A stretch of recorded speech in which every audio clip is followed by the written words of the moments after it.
Federal Reserve raised interest rates 25 basis points, even though there's a banking crisis going on.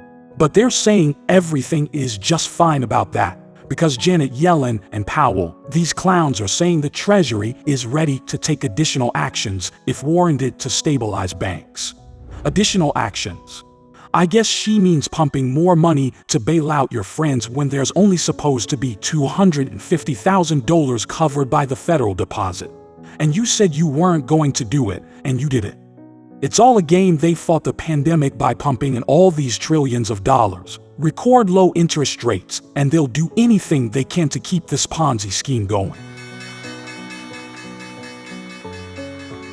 Don't forget to subscribe to InvesTube channel and click the like button if you like this video. It couldn't be called a Ponzi scheme because that's being disrespectful to Italians, and it's bigger than that Ponzi. We can call it Yellen scheme. So is a quote in here. Even if the banking woes have been contained and deposit flight is over, I don't think they'll prove to be the only set of headlines that pose risks to the economy, wrote Liz Young, head of investment at Sophie. Yeah, no kidding. We've been saying this for how long? This is real. We're going to go into a recession very quickly. Probably summertime, and you saw what happened with gold prices. The gold prices spiked. They hit over $2,004 an ounce. They came back to about 1996. But anyway, we said that they are going to bail out the banks. They're going to do everything they can, but they are only going to be able to go so far with it. And we're saying that by the second quarter of summer this year, we're going to go into recession. We're also saying about gold. So here's the deal. Very simple. As interest rates come down, because they are going to start bringing them down, before the 2024 elections they are going to lower interest rates. They do it all the time for the party in power. The dollar is going to crash. The only reason the dollar is going up now and strong is because they are raising interest rates. So again, you got the banking crisis. They just raised interest rates. They made a very bad situation worse. And they did it over there in Europe. They raised them 50 basis points this week as well. We are predicting a market collapse if they continue to do what they say they are going to do. We can't predict with certainty what they are going to do or if they are going to make up anything. But we do see a market collapse.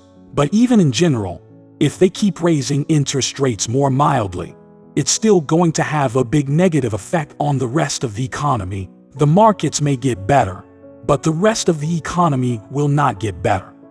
So we're looking at a financial crisis the likes of which we've never seen before, and Yellen's saying that they are going to keep pumping more money in there. They'll do everything they can. Americans don't believe it. Only 10% of US adults say they have high confidence in the nation's banks and other financial institutions. The new poll finds people know how bad it is. Again, the worst is yet to come. And everybody knows it. But Powell says it's going to be fine. But you can't believe Powell. Remember, this is the same arrogance that said inflation was only temporary and transitory, along with Yellen screaming that it was nothing. So, believe what they say. They announced the rate hike, and Powell said we no longer state that ongoing increases will be needed to quell inflation. Instead, we now anticipate that some additional policy firming may be appropriate. They're going to lower interest rates. When they lower interest rates, gold is going to skyrocket because the dollar is going to crash. Bundesbank, the German federal bank, urges Eurozone to remain hawkish. The president of Bundesbank, Joachim Nagel, said, "Our fight against inflation is not over," after he and other members of the European Central Bank Governing Council stuck the plans to increase interest rates by 0.5 percentage point last week. There's certainly no mistaking that price pressures are strong and broad-based across the economy because of the sanctions that you put on Russia drove energy prices through the roof and other products as well. But we won't talk about that. Let's just stay stupid. Because UK inflation resumes its rise, defying expectations. The UK, it's gone. That place is going down big and hard again. The damage done by the pandemic is incalculable. Look, one of our top trends is office building bust. You're looking at office occupancy rate. You could go to the data, look it up. At best cases, it's 50% of what it was before the sanitary crisis. The Wall Street Journal's last article says that property debt adds to lender worries. Many skyscrapers, business, and other office properties have lost value during the pandemic era as their business tenants have adopted new remote and hybrid workplace strategies. This year will be critical because about $270 billion in commercial mortgages held by banks are set to expire. So now you're a proprietary of an office building and your tenant says he's not going to take 15 floors because he have people working remotely. Even they only come in 2 days a week. So he's going to save money, and I'm the proprietary, I own this building and I have to pay my mortgage and the interest rates went up and you have variable rate mortgage on this. All the businesses that depended on commuters, they are going out of business. And now you're looking globally.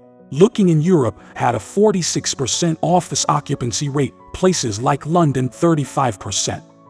I'm telling you, the damage that has been done by pandemic is not only financially, but spiritually, emotionally, physically. You haven't seen anything yet. You think the Silicon Valley Bank bust was a bad one. The worst is much yet to come. In other hand, freight rebound hopes for fading as retailers show caution on growth. Container imports at the ports of Los Angeles, the nation's busiest complex, down 38% this February from last February. Again, we've been putting each week the job layoffs, but I'm mentioning this one because it's in the New York Times. Job platform Indeed to lay off 15% of its staff as headwinds loom. It is becoming increasingly likely that the human resource tech revenue will decline in the fiscal year 2023 and potentially again in 2024, said Chief Executive Chris Haynes.